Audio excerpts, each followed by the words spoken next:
경주 에이펙 회의가 끝난 후 트럼프는 만족스러운 표정을 지으며 백악관으로 돌아갔다.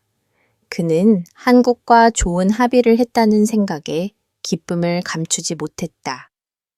핵추진 잠수함 승인 문제도 모두 해결된 듯했다. 그러나 72시간 후 모든 것이 뒤바뀌었다. 새벽 3시 백악관 국가안보실에 한 장의 보고서가 도착했다. 담당 분석관이 그 보고서의 7페이지를 펼친 순간 숨이 멎을 뻔했다. 이건 단순한 핵잠수함이 아니었다.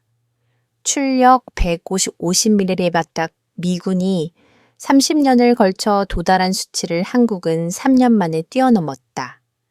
소음 95데시벨. 러시아가 자랑하던 기록을 25나 깨버린 것이다. 어떻게 이게 가능할까? 분석관의 손이 떨렸다. 워싱턴은 폭발했다. 대통령이 안보를 팔아넘겼다는 비난이 들끓었다. 의회는 소리쳤고 연준 의장까지 나섰다. 경제 관계를 재검토하겠다며 압박을 가했다. 탄핵 절차까지 논의되기 시작했다. 과연 한국이 미국을 속인 걸까? 아니면 미국이 몰랐던 진실이 있었던 걸까? 지금부터 그 충격적인 반전을 공개한다. 경주 에이펙 회의장에서 핵추진 잠수함 건조 승인 보고서를 넘기던 트럼프의 손. 나는 그 보고서를 다시 봤다. 수치가 이상했다. 심장이 2번 뛰는 사이 입술이 열렸다. 대통령님 잠시만요. 펜 초이가 종이에 닿은 순간 이미 서명이 끝난 상태였다.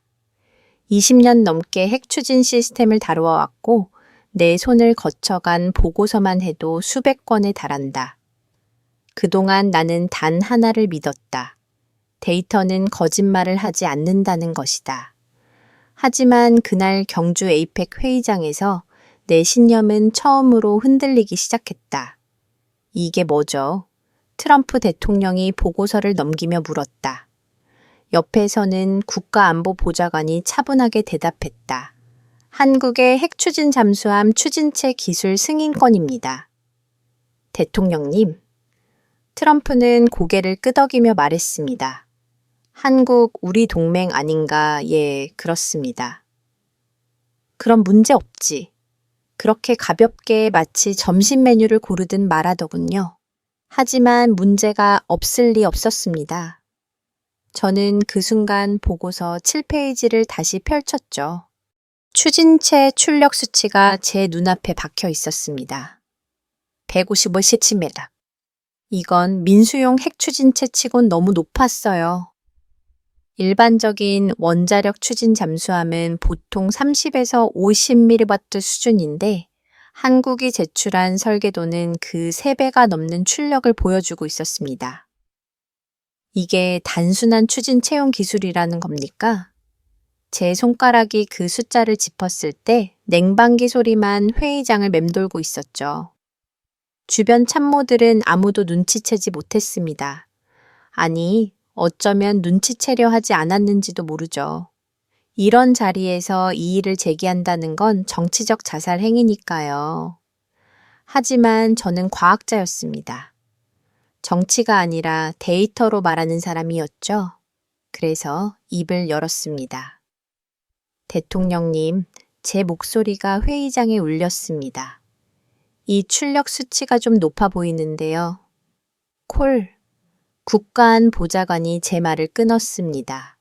그의 눈빛이 차갑게 식어 있었죠. 검증 완료됐다고 보고하지 않았습니까? 저는 잠시 입술을 깨물었습니다.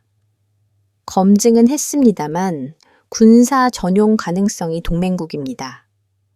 콜, 그가 한 글자 한 글자 또박또박 말했습니다. 그 말투에는 경고가 담겨 있었죠. 더 이상 말하지 말라는 경고 말입니다. 트럼프 대통령이 펜을 들었습니다. 우리 동맹을 믿어야죠. 안 그렇습니까? 그가 저를 보며 물었습니다. 저는 대답할 수밖에 없었습니다. 예, 대통령님. 그 순간 펜이 서명란을 긋는 사각거리는 소리가 들렸습니다. 제 이름 바로 위에 트럼프의 서명이 새겨지고 있었죠. 도널드 제이 트럼프. 그 이름이 제 미래를 덮어버리는 순간이었습니다. 회의장 형광등이 한번 깜빡였습니다. 보고서 결제란이 눈앞에서 일렁이는 것 같았죠. 검증자 에단콜 승인자 도널드 제이 트럼프. 한 줄의 서명으로 모든 게 끝났습니다. 하지만 제 머릿속은 그때부터 난장판이 되기 시작했죠. 회의장을 나와 복도를 걸었습니다. 텅 빈 복도였는데 제 발소리만 메아리처럼 울렸습니다. 저는 항상 들고 다니는 검은 수첩을 꺼냈죠. 첫 페이지에 제가 직접 적어놓은 문구가 있었습니다. 팩트, not feeling. 사실 감정이 아니라 저는 평생 그렇게 살아왔습니다.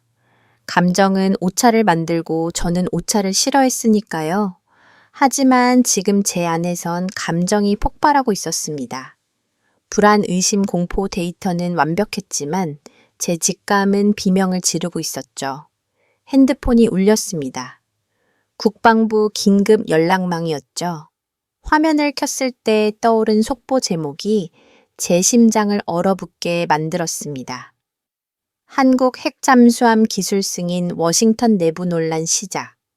벌써 새어나간 겁니다. 누군가 언론에 흘렸죠. 다음 메시지가 연달아 떴습니다.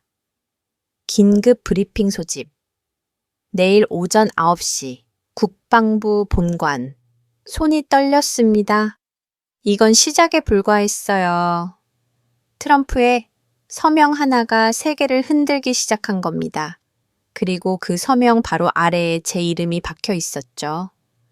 복도 끝에서 참모 한 명이 저를 스쳐 지나가면서 속삭였습니다. 미쳤군. 대통령이 안보를 팔아넘겼어. 그 말이 제 귀가에 박혔습니다.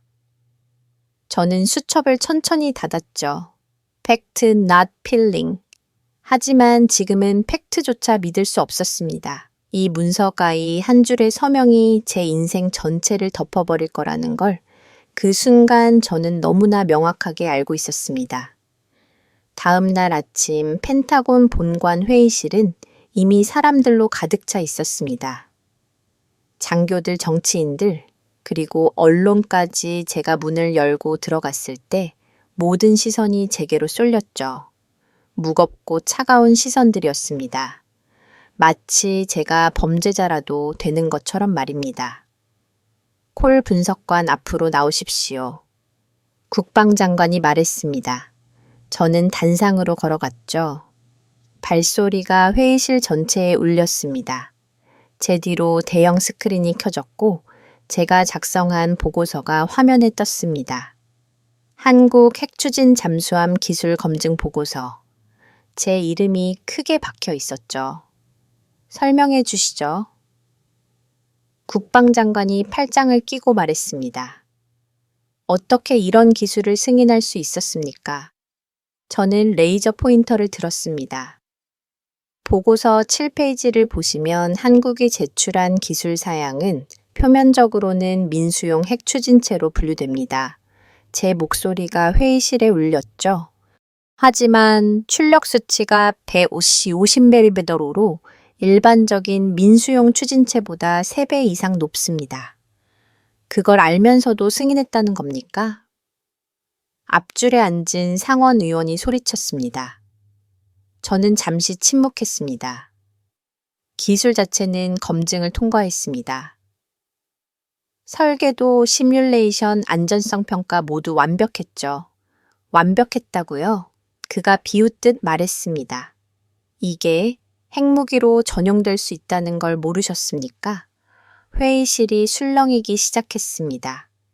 뒤쪽에서 기자들의 카메라 플래시가 터졌죠. 저는 화면을 넘겼습니다. 군사 전용 가능성은 보고서 12페이지에 명시되어 있습니다. 듀얼 유즈 포텐셜 하이. 이중 용도 가능성 높음이라고 적었죠. 그럼 왜 승인을 권고했습니까? 국방장관이 물었습니다. 저는 대답할 수 없었습니다. 사실은 제가 승인을 권고한 게 아니었거든요.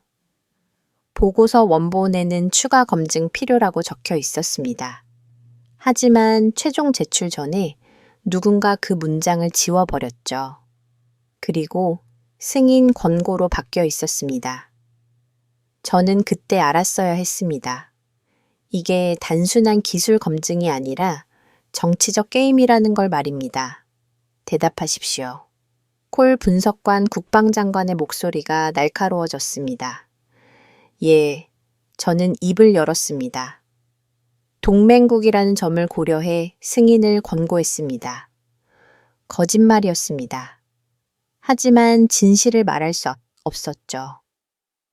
제 보고서가 조작됐다고 말하는 순간 저는 음모론자가 되는 겁니다. 동맹국이라고요? 상원 의원이 자리에서 벌떡 일어났습니다. 대통령이 안보를 동맹에게 팔아넘겼다는 소리 아닙니까? 회의실이 폭발했습니다. 탄핵 사유다. 누군가 외쳤죠. 이건 국가 안보 위반이야. 또 다른 목소리가 터져 나왔습니다. 저는 그 한가운데서 있었습니다. 모든 분노의 화살이 제게로 향하고 있었죠. 브리핑이 끝나고 회의실을 나왔을 때 동료 과학자 한 명이 복도에서 저를 마주쳤습니다.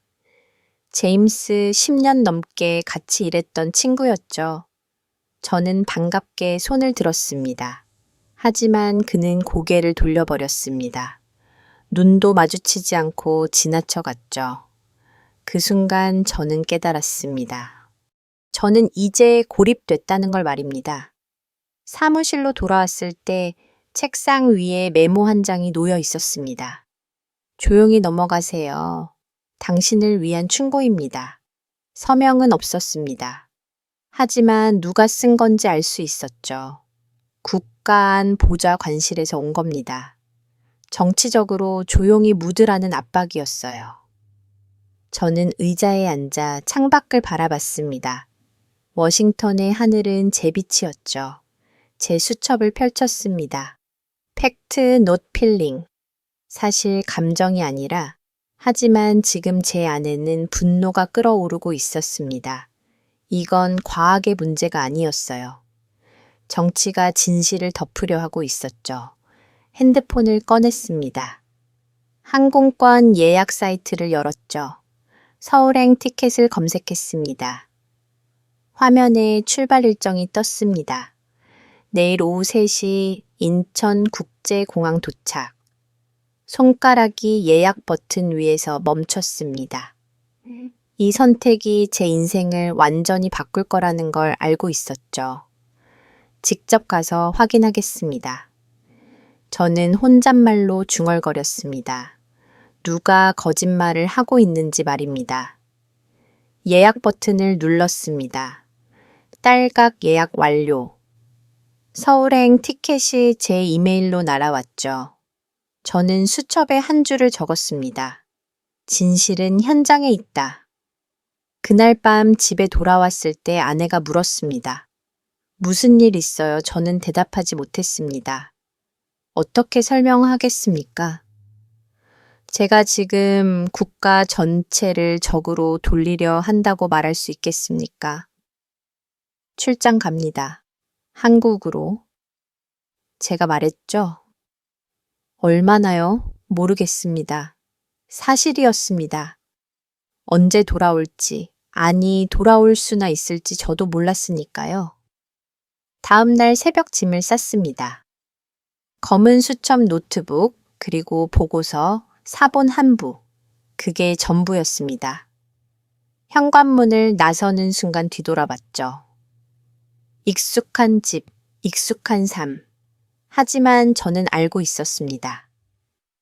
이 문을 나서는 순간 모든 게 달라질 거라는 걸 말입니다. 공항으로 가는 택시 안에서 워싱턴의 거리를 바라봤습니다. 국회의사당, 백악관, 펜타곤. 제가 평생 믿고 따랐던 것들이었죠. 하지만 지금은 그 모든 게 흔들리고 있었습니다. 택시 기사가 물었습니다. 어디 가십니까? 진실을 찾으러 갑니다. 제가 대답했죠. 기사는 이상하다는 듯 거울로 저를 쳐다봤습니다. 탑승구를 지나 비행기에 올랐습니다. 좌석에 앉아 창밖을 바라봤죠. 워싱턴이 점점 멀어지고 있었습니다. 저는 수첩을 펼쳤습니다. 직접 확인한다. 내가 틀렸다면 그 책임도 내가 진다. 한 줄을 적었죠. 비행기가 이륙했습니다. 제 인생도 함께 이륙하고 있었습니다. 어디로 향할지 모르는 채로 말입니다. 인천국제공항에 도착했을 때는 새벽이었습니다. 안개가 자욱하게 깔려 있었죠. 활주로 불빛이 안개 속에서 흐릿하게 번지고 있었습니다. 저는 입국장을 빠져나와 택시를 잡았습니다. 대전으로 갑니다. 제가 말했죠. 기사가 고개를 끄덕였습니다. 국방과학연구소 쪽입니까? 저는 놀라서 되물었습니다. 어떻게 아십니까? 외국인이 새벽에 대전 간다면 거기밖에 없죠. 기사가 웃으며 대답했습니다. 고속도로를 달리는 동안 창밖 풍경을 바라봤습니다. 낯선 땅이었죠. 한글 간판들이 지나갔고 익숙하지 않은 건물들이 스쳐갔습니다. 하지만 이상했어요. 제가 상상했던 것과 달랐거든요. 전쟁의 긴장감 같은 건 없었습니다. 그저 평온한 아침이 시작되고 있을 뿐이었죠. 이 나라가 정말 핵무기를 만들려는 나라란 말입니까? 대전에 도착했을 때는 오전 8시였습니다. 국방과학연구소 정문 앞에 섰죠. 거대한 철문이 저를 맞이했습니다. 경비원이 나왔습니다. 예약 확인 부탁드립니다. 저는 국방부에서 발급받은 방문증을 내밀었죠. 경비원이 한참을 들여다보더니 전화를 걸었습니다. 잠시 후 들어가셔도 됩니다라는 대답이 돌아왔습니다. 첫 번째 게이트를 통과했습니다. 보안 검색대가 나왔죠. 금속 탐지기를 지나고 가방을 엑스레이에 통과시켰습니다. 노트북을 꺼내야 했고 신발까지 벗어야 했죠. 두 번째 게이트도 마찬가지였습니다. 생체 인식 스캔을 했고 홍채까지 확인했습니다. 세 번째 게이트에서는 에스코트가 붙었어요. 따라오십시오. 검은 정장을 입은 남자가 말했습니다. 엘리베이터를 탔습니다. 지하로 내려가는 엘리베이터였죠. 버튼에는 숫자가 없었습니다. 단지 마이너스 기호만 있었어요. 사인이 7. 남자가 포를 눌렀습니다. 엘리베이터가 내려가기 시작했죠. 귀가 먹혀졌습니다. 얼마나 깊이 내려가는 겁니까? 문이 열렸습니다. 복도가 나타났죠. 양쪽 벽은 콘크리트였고 천장에는 형광등이 규칙적으로 달려 있었습니다. 발소리가 메아리쳤어요.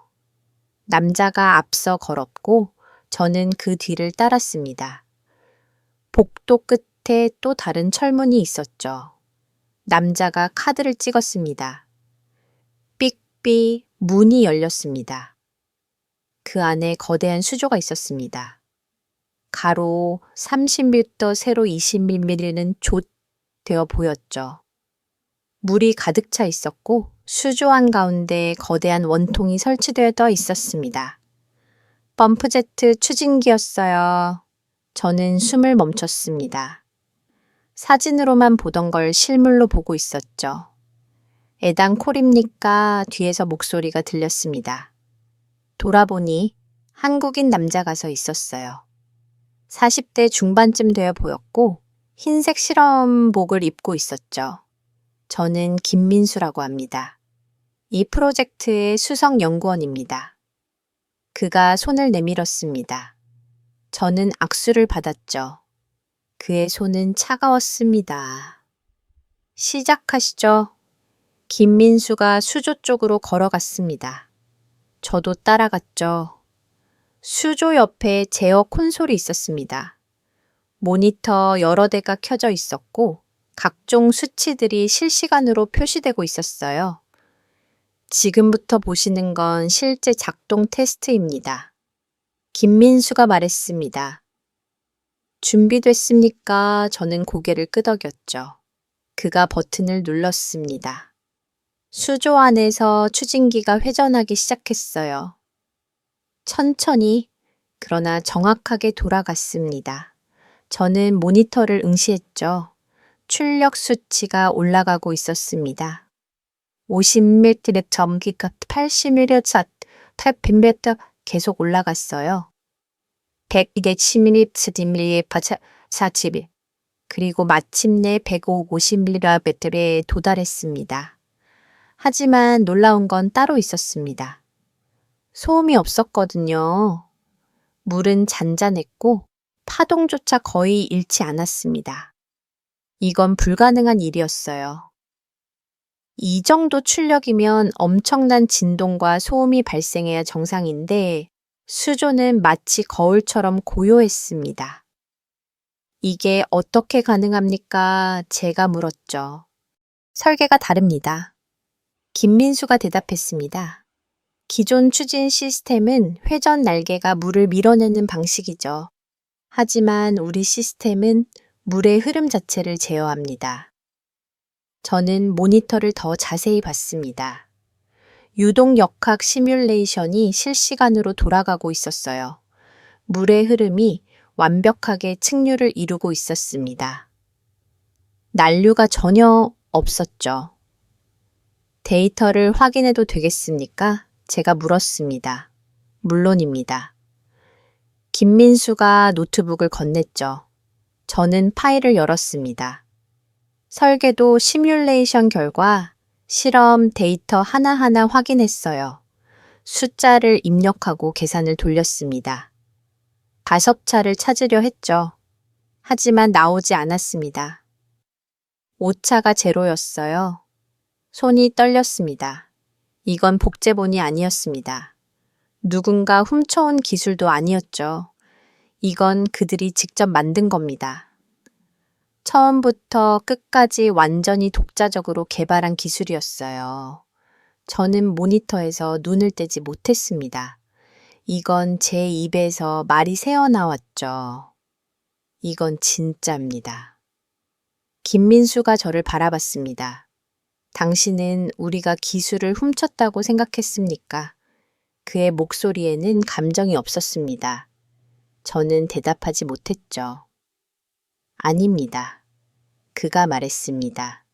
당신들이 우리를 의심한 건 알고 있습니다. 하지만 이건 우리가 만든 겁니다. 우리 손으로 우리 머리로 만든 기술입니다. 저는 그의 눈을 봤습니다. 거기에는 오만이 없었어요. 자랑도 없었죠. 단지 자존심만 있었습니다. 제가 평생 과학을 하면서 본 적 있는 가장 순수한 형태의 자존심이었습니다. 그 순간 저는 깨달았어요. 제가 잘못 봤다는 걸 말입니다. 실험실을 나왔을 때는 저녁이었습니다. 대전에 하늘이 붉게 물들고 있었죠. 호텔로 돌아가는 택시 안에서 창밖을 바라봤습니다.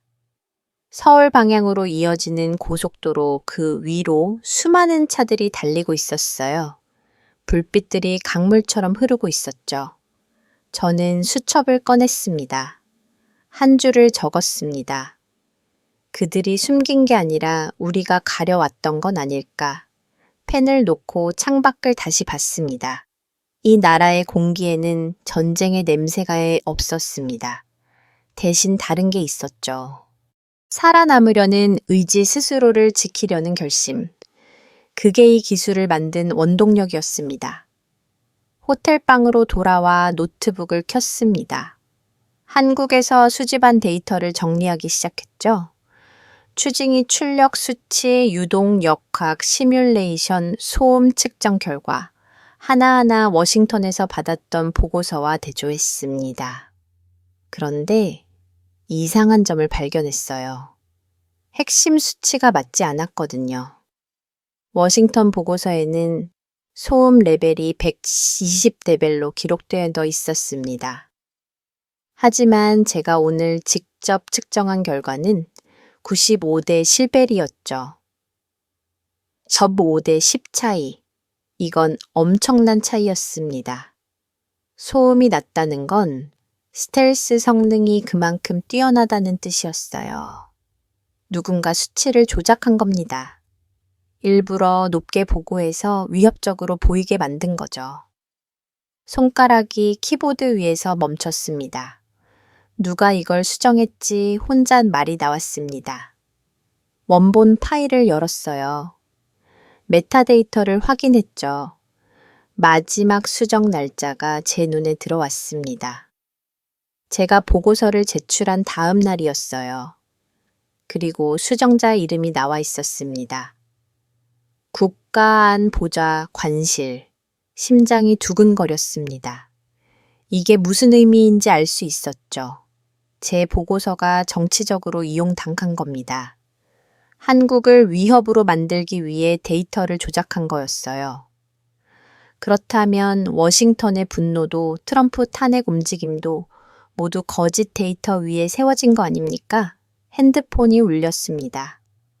워싱턴에서 걸려온 전화였죠. 국가안보좌관이었습니다. 콜 지금 어디 있나 목소리가 차갑게 식어 있었어요. 대전입니다. 제가 대답했습니다. 호텔에 있습니다. 그 자료 더 이상 조사하지 말게. 그가 말했죠. 무슨 말씀이십니까? 들은 대로야. 조사 중단하고 즉시 귀국하게. 하지만 데이터가 맞지 않습니다. 제가 말했습니다. 보고서의 수치가 조작됐습니다. 콜, 그의 목소리가 낮아졌어요.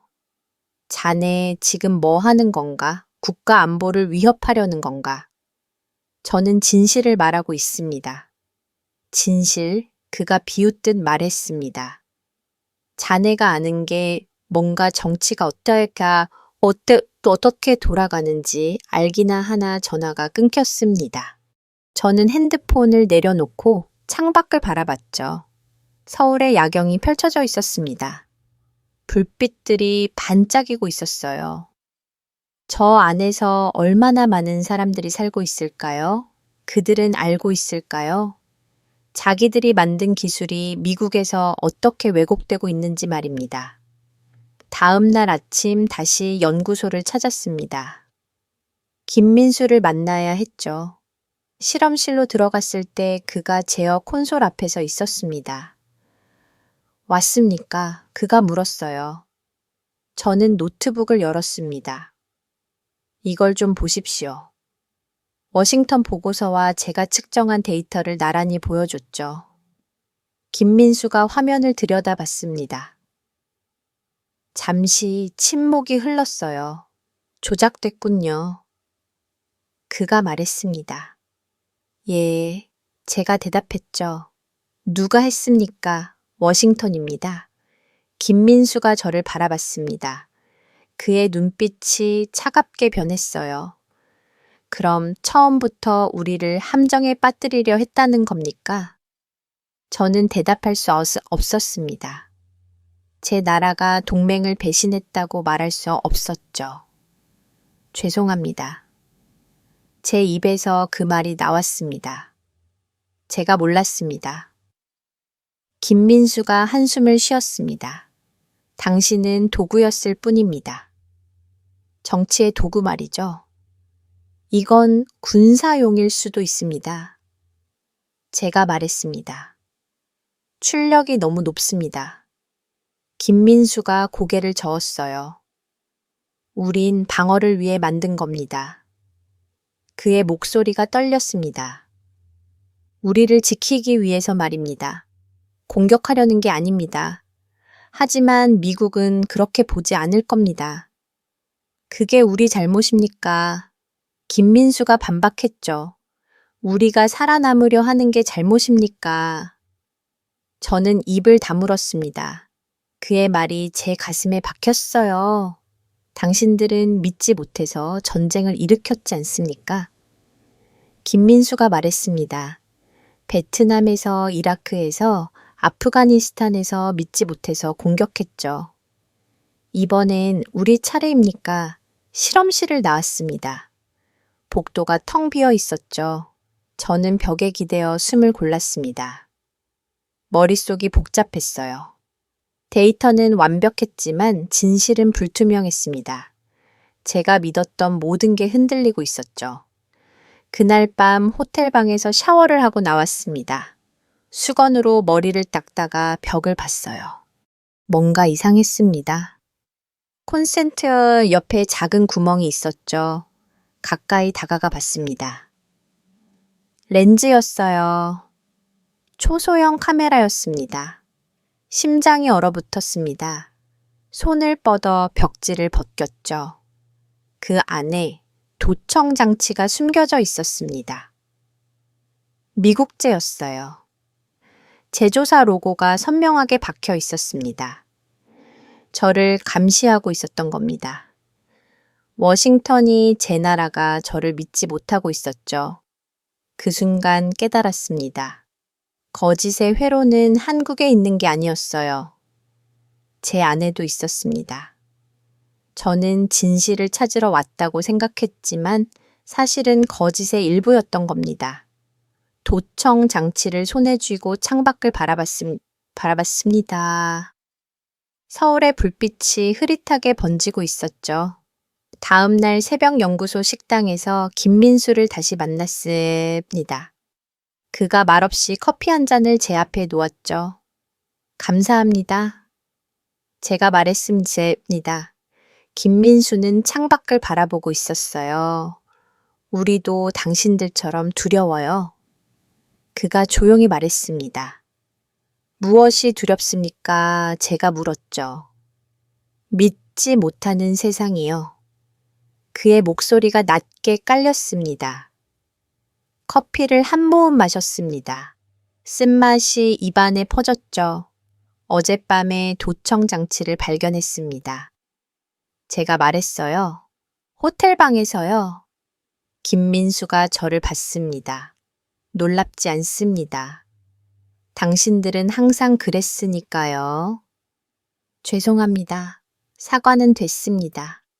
그가 고개를 저었죠. 대신 하나 보여드리고 싶은 게 있습니다. 식당을 나와 복도를 따라 걸었습니다.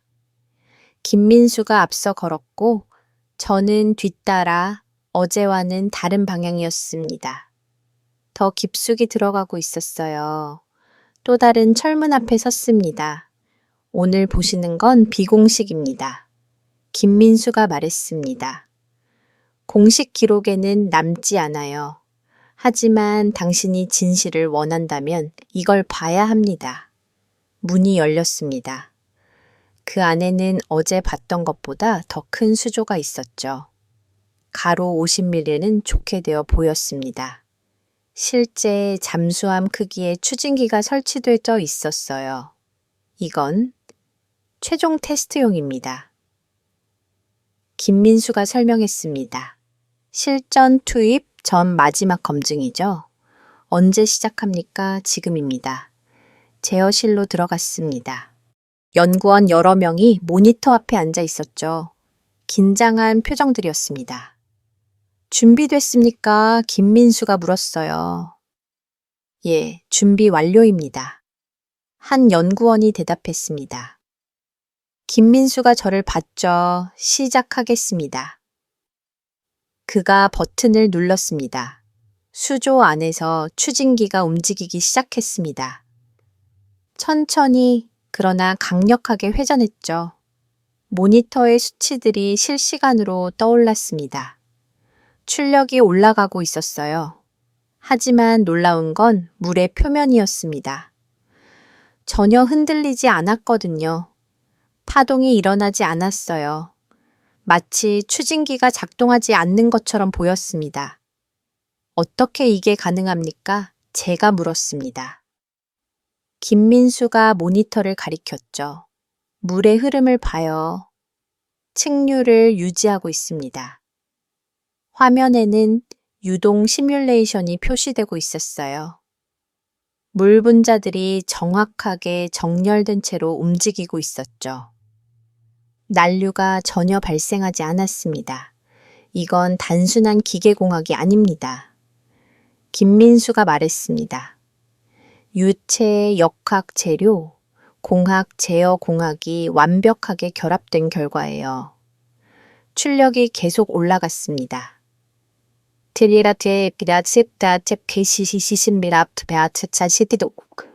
마침내 150ml에 도달했죠.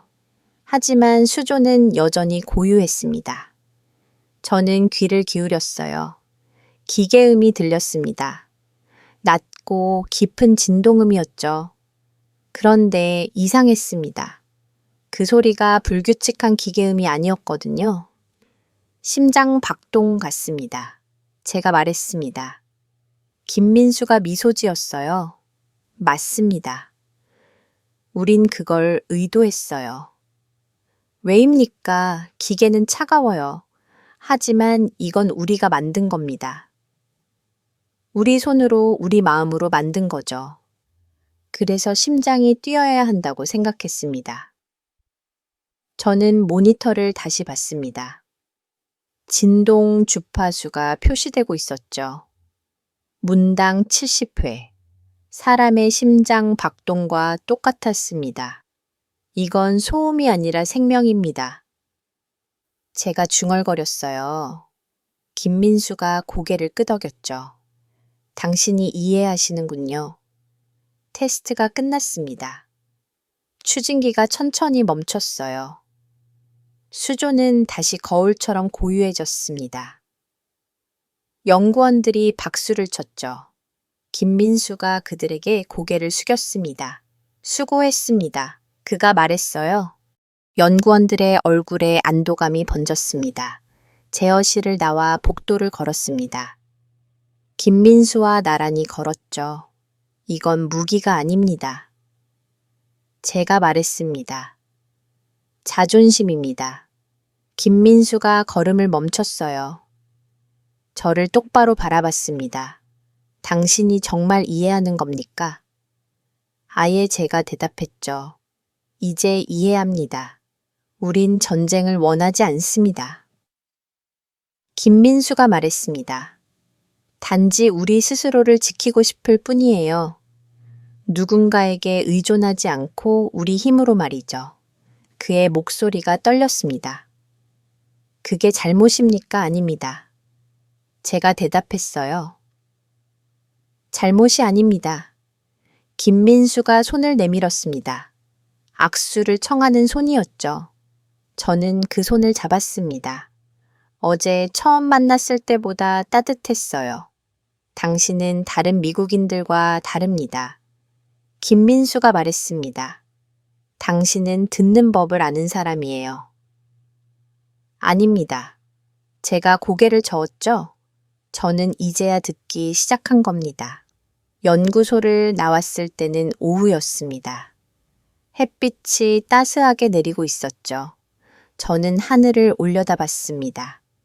구름 한 점 없는 파란 하늘이었어요. 워싱턴의 제빛 하늘과는 달랐습니다. 수첩을 꺼냈죠. 한 줄을 적었습니다. 이건 기술이 아니라 신념이다. 그리고 신념은 국경을 모른다. 택시를 타고 호텔로 돌아가는 길 창밖을 바라봤습니다. 대전 거리를 오가는 사람들이 보였죠. 학생들, 직장인들, 노인들, 평범한 일상을 살아가는 사람들이었습니다. 저희들이 지키고 싶어 하는 게 뭘까요? 저는 알 것 같았습니다. 바로 이 평범함이었죠. 전쟁 없는 하루, 안전한 내일, 그게 전부였습니다. 호텔방에 돌아와 노트북을 켰습니다. 보고서를 작성하기 시작했어요. 하지만 워싱턴이 원하는 보고서가 아니었습니다. 진실을 담은 보고서였죠. 한국의 기술은 공격용이 아니라 방어용이다. 그들은 전쟁이 아니라 평화를 원한다. 타자를 치는 제 손이 떨리지 않았습니다. 처음으로 확신이 있었거든요. 다음 날 아침 긴급 전화가 걸려왔습니다. 김민수였죠. 애단 큰일 났습니다. 그의 목소리가 떨리고 있었어요. 무슨 일입니까? 연구소가 봉쇄됩니다. 지금 당장 와주세요. 전화가 끊겼습니다. 저는 서둘러 옷을 입고 택시를 잡았죠. 연구소 정문 앞에 도착했을 때 이미 사람들로 북적이고 있었습니다. 시위되었어요. 핵무기 개발 중단하라. 플래카드를 든 사람들이 소리치고 있었죠. 경찰 차량도 여러 대 와 있었습니다. 저는 인파를 헤치고 정문으로 갔어요. 경비원이 저를 알아봤습니다. 빨리 들어가세요. 그가 문을 열어줬죠. 김민수가 복도에서 저를 기다리고 있었습니다. 무슨 일입니까? 제가 물었어요. 그가 태블릿을 건넸습니다. 뉴스 기사가 떠 있었죠. 한국 비밀 핵무기 개발 의혹 미국 군수산업체 내부 고발 기사를 읽어 내려갔습니다. 한국이 핵 잠수함이 아니라 핵무기를 개발하고 있다는 내용이었어요. 출처는 워싱턴의 익명 소식통이었습니다. 이게 사실입니까? 제가 물었습니다. 말도 안 됩니다. 김민수가 소리쳤죠. 우린 핵무기 같은 거 만들지 않습니다. 그의 얼굴이 붉게 달아올라 있었어요. 하지만 여론이 폭발했습니다. 정부에서 연구소 폐쇄 명령을 내렸어요. 오늘 안으로 모든 실험을 중단하라고 했습니다. 실험실로 향했습니다. 연구원들이 황급히 짐을 싸고 있었죠. 누군가 울고 있었습니다. 모니터들이 하나씩 꺼지고 있었어요. 마지막 검증이 남았습니다. 김민수가 말했습니다. 딱 한 번만 더 테스트하면 모든 데이터가 완성되는데 이제 기회가 없어요. 얼마나 걸립니까? 제가 물었죠. 2시간입니다. 단 2시간이면 됩니다. 김민수의 목소리가 절박했습니다. 하지만 정부 명령이 내려왔어요. 지금 당장 전단해야 합니다. 저는 수조를 바라봤습니다. 거대한 추진기가 멈춰 있었죠. 3년간의 연구 수백 명의 땀, 그 모든 게 이대로 끝나는 겁니까? 합시다. 제가 말했습니다. 뭐라고요? 김민수가 저를 봤어요. 마지막 테스트 합시다. 2시간이면 충분합니다. 하지만 당신은 미국 사람 아닙니까? 이건 당신 나라가 막으려는 건데 진실을 막을 수는 없습니다. 제가 그의 어깨를 잡았죠. 이건 진실입니다. 끝까지 증명해야 합니다. 김민수가 연구원들을 불렀습니다. 마지막 테스트 준비합니다. 연구원들이 놀란 얼굴로 그를 봤어요. 하지만 팀장님 정부 명령이 2시간입니다. 2시간만 주세요. 김민수가 애원하듯 말했습니다.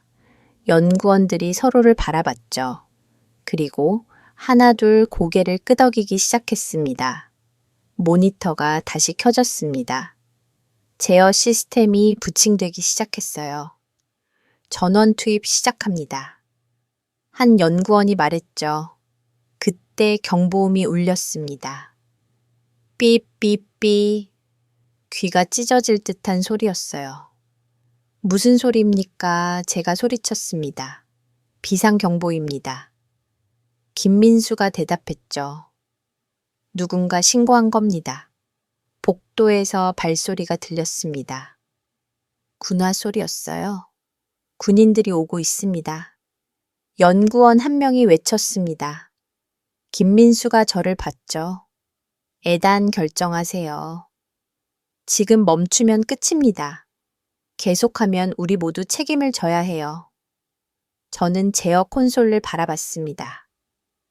시작. 버튼이 깜빡이고 있었죠. 시작합니다. 제가 버튼을 눌렀습니다. 추진기가 회전하기 시작했어요. 천천히, 그러나 확실하게 움직였습니다. 출력 올라갑니다. 연구원이 외쳤죠. 모니터의 수치가 떠올랐습니다. 50밀 블라바 80밀 급ታት 디민롭 계속 올라가고 있었어요. 문이 벌컥 열렸습니다. 군인들이 들어왔죠. 즉시 중단하시오. 장교가 소리쳤습니다. 하지만 김민수가 앞을 막아섰어요. 2시간만 기다려주세요. 제발. 명령입니다. 당장 멈추시오. 장교가 권총에 손을 올렸습니다. 그때 경고음이 울렸습니다. 삐삐삐. 모니터에 빨간 글씨가 떴어요. 전력 불안정, 과부하 위험. 뭡니까? 제가 물었죠. 전력망이 불안정합니다. 연구원이 외쳤습니다. 이대로 가다간 폭발합니다. 수조 안에서 거품이 일기 시작했어요. 추진기가 불규칙하게 떨리고 있었습니다. 수동 제어로 전환해야 합니다. 김민수가 소리쳤죠. 하지만 제어실 안으로 직접 들어가야 해요. 어디입니까? 제가 물었습니다. 김민수가 수조 옆 작은 문을 가리켰어요. 저기입니다. 하지만 위험합니다. 방사선 수치가 가겠습니다. 제가 문을 향해 달렸습니다. 제어실 문을 열었습니다. 좁은 공간이었죠. 제어판이 눈앞에 있었어요.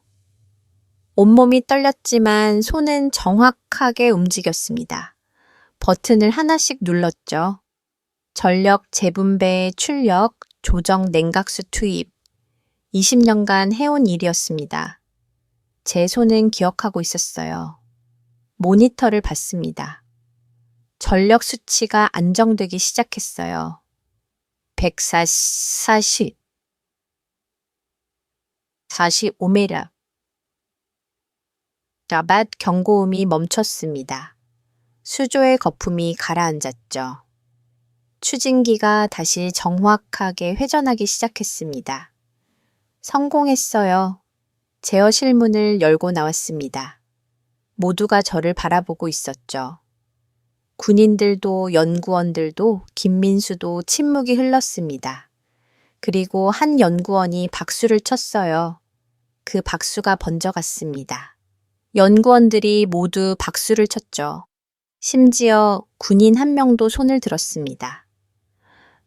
끝났습니다. 김민수가 제 옆에 섰습니다. 데이터 수집 완료됐어요. 저는 모니터를 봤죠. 완벽한 수치들이 저장되고 있었습니다. 진실은 살아 있었습니다. 제가 말했어요. 김민수가 고개를 끄덕였습니다. 당신 덕분입니다. 실험이 끝나고 다음 날 워싱턴에서 긴급 전화가 걸려왔습니다. 국방장관이었죠. 콜 즉시 귀국하시오. 목소리가 차갑게 식어 있었어요. 보고서를 수정해야 합니다. 대통령 재승인을 받을 겁니다. 저는 침묵했습니다. 들었습니까? 콜 들었습니다. 제가 대답했죠. 하지만 거절하겠습니다. 뭐라고요? 그의 목소리가 높아졌어요. 보고서를 조작하라는 겁니까? 제가 물었습니다. 조작이 아닙니다. 수정입니다. 같은 말 아닙니까? 콜, 당신이 지금 뭘 하는 건지 알고 있습니까? 국가를 배신하는 겁니다. 아닙니다. 제가 말했죠. 저는 진실을 지키는 겁니다. 전화가 끊겼습니다. 저는 호텔 방창가에 서서 서울의 야경을 바라봤어요. 불빛들이 반짝이고 있었습니다. 저 안에서 수백만 명이 살아가고 있었죠. 그들은 알고 있을까요? 자기들의 기술이 워싱턴에서 어떻게 왜곡되고 있는지 말입니다. 녹음기를 꺼냈습니다. 작은 디지털 녹음기였죠. 책상에 놓고 버튼을 눌렀습니다. 빨간불이 깜빡이기 시작했어요. 저는 에단콜입니다. 미국 방부 전략기술검증수석 분석관이죠. 오늘 이 증권을 남깁니다. 목소리가 떨렸지만 계속했습니다. 한국의 핵 추진 기술은 공격용이 아닙니다. 방어용입니다. 워싱턴이 데이터를 조작했어요.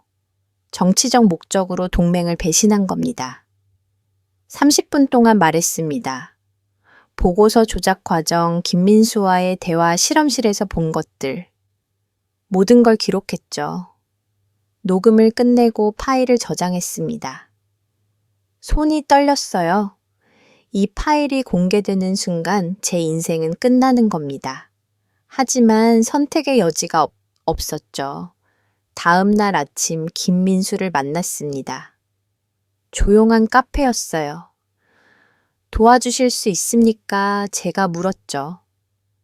뭘 말입니까? 이 파일을 언론에 전달하고 싶습니다.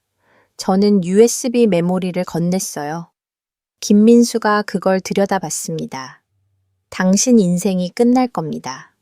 알고 있습니다. 그래도 하시겠습니까? 해야 합니다. 김민수가 고개를 끄덕였습니다. 오늘 밤 기자회견이 있습니다. 국제 언론들이 모이죠. 거기서 공개하겠습니다. 그가 USB를 주머니에 넣었어요. 감사합니다. 제가 말했습니다. 아닙니다. 감사해야 할 사람은 저예요. 그날 오후 호텔방으로 돌아왔을 때 낯선 남자가 복도에 서 있었습니다. 검은 정장을 입고 있었죠. 콜 분석관입니까? 그가 물었어요. 그렇습니다. 저는 CIA 요원입니다. 잠깐 이야기 좀 하시죠. 그가 방 안으로 들어왔습니다. 무슨 일입니까? 제가 물었습니다. 당신이 가진 파일 말입니다. 그가 말했죠. 그걸 공개하지 마십시오. 거절하겠습니다. 콜, 이건 협상이 아닙니다. 경고해요. 그의 목소리가 낮아졌습니다. 당신이 묵비권을 지키면 모두 살아남습니다. 당신도 가족도 심지어 한국 연구원들도요. 심장이 얼어붙었습니다. 위협하는 겁니까? 보호하는 겁니다. 그가 명함을 내밀었어요. 생각해보세요. 내일 정오까지 연락하십시오. 그가 방을 나갔습니다. 문이 닫히는 소리가 크게 울렸죠. 저는 창밖을 바라봤습니다. 해가 지고 있었어요. 서울의 하늘이 붉게 물들고 있었죠. 두려웠습니다. 하지만 물러설 수 없었어요. 진실을 숨기는 순간 저는 그들과 같아지는 겁니다. 밤 8시 기자 회견장에 도착했습니다. 대형 호텔 컨퍼런스 룸이었죠. 기자들로 가득 차 있었어요. 카메라들이 줄지어서 있었습니다. 김민수가 저를 봤습니다. 고개를 끄덕였죠. 준비됐다는 신호였어요. 단상에 올랐습니다. 마이크 앞에 섰죠. 플래시가 터지기 시작했습니다. 숨을 깊이 들이마셨어요. 저는 에단콜입니다. 미국 국방부 소속이죠. 목소리가 회장에 울렸습니다. 오늘 여러분께 진실을 말씀드리려 합니다. 화면에 음성 파일이 재생되기 시작했습니다. 제 목소리가 스피커를 통해 흘러나왔죠. 한국은 거짓말을 하지 않았습니다. 거짓말은 워싱턴의 정치였습니다. 기자 회견장이 술렁이기 시작했어요. 카메라 플래시가 미친 듯이 터졌습니다. 30분간 설명했습니다. 보고서 조작 데이터 왜곡, 정치적 압박 모든 걸 공개했죠. 손에 든 자료를 보여줬습니다. 원본 보고서와 수정된 보고서를 나란히 놓고 설명했어요. 보십시오. 소음 레벨이 25덱벨이나 올려져 있습니다. 이건 조작입니다. 질문이 쏟아졌습니다.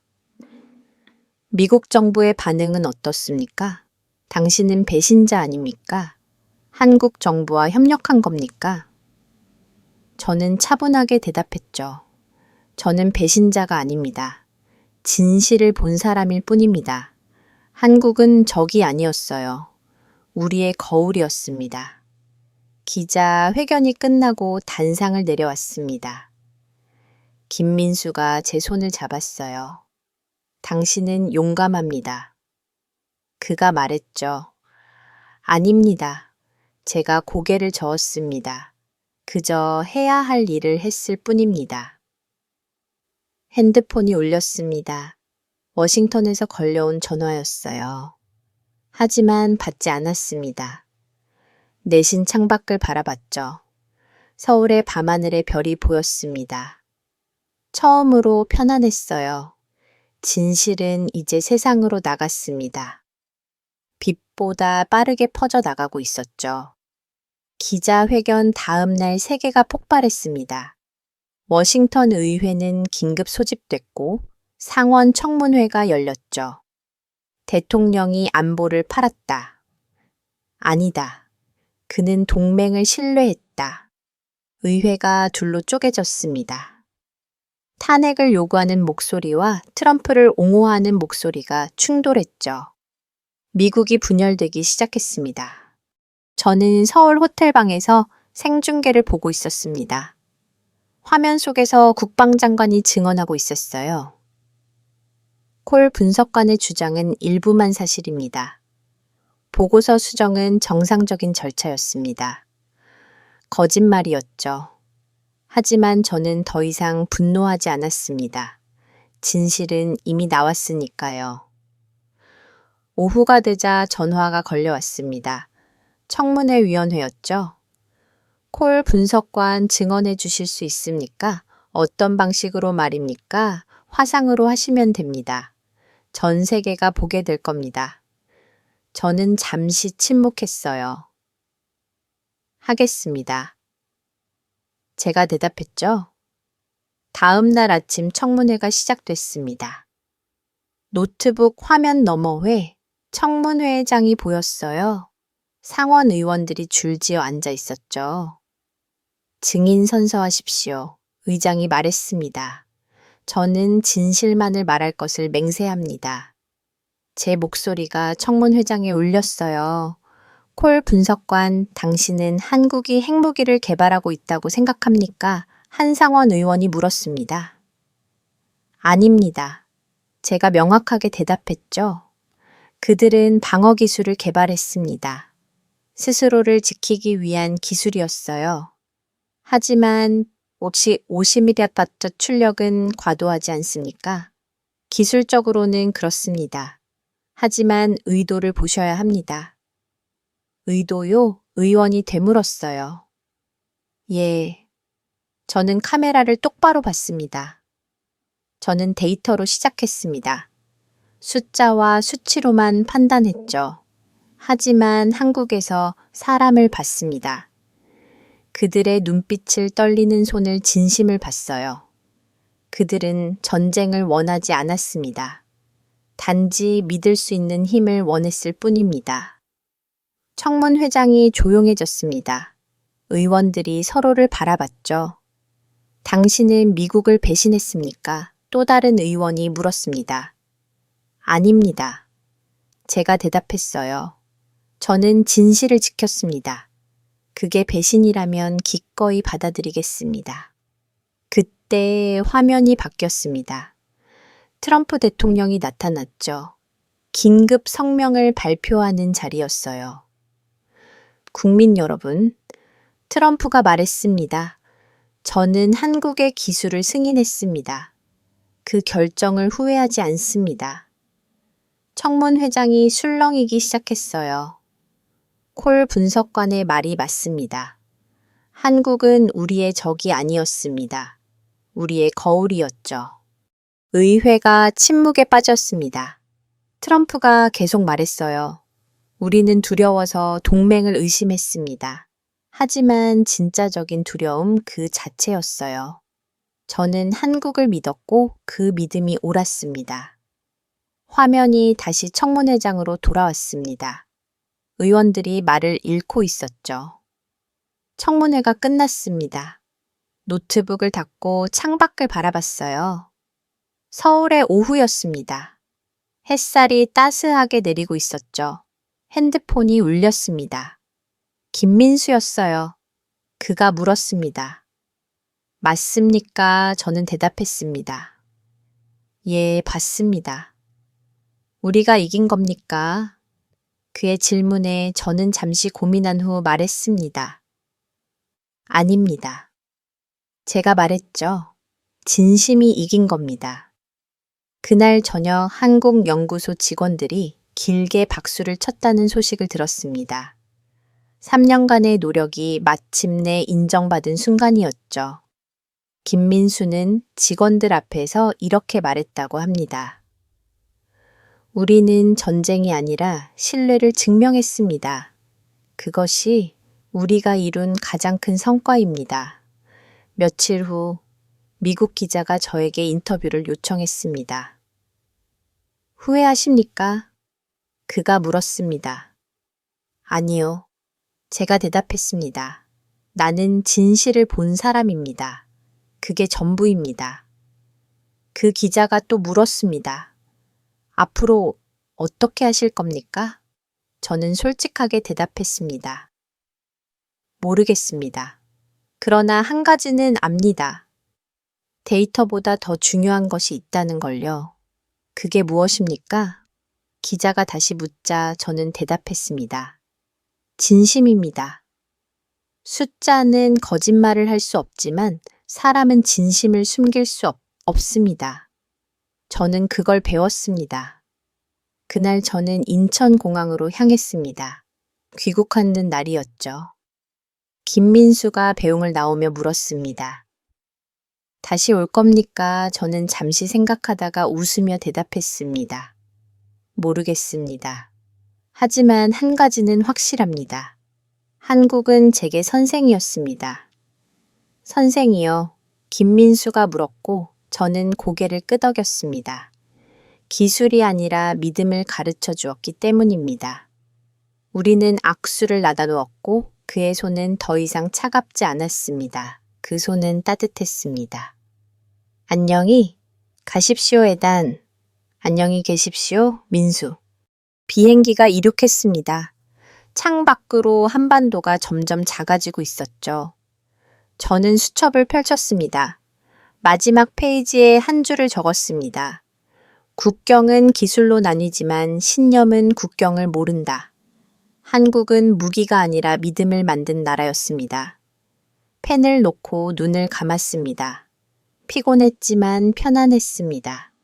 제 이름은 이제 기록이 아닌 증언이 되었습니다. 그걸로 충분했습니다. 워싱턴에 도착하면 무엇이 기다리고 있을까요? 처벌일까요? 아니면 용서일까요? 알 수 없었습니다. 그러나 두렵지 않았습니다. 저는 진실을 지켰고 그게 전부였으니까요. 창밖을 바라보았습니다. 푸른 하늘이 펼쳐져 있었고 구름이 미끄러져 날고 있었습니다. 저는 조용히 숨을 내쉬었습니다. 이제 저는 다시 침묵할 수 있습니다. 진실은 말했고 세상은 들었으니까요.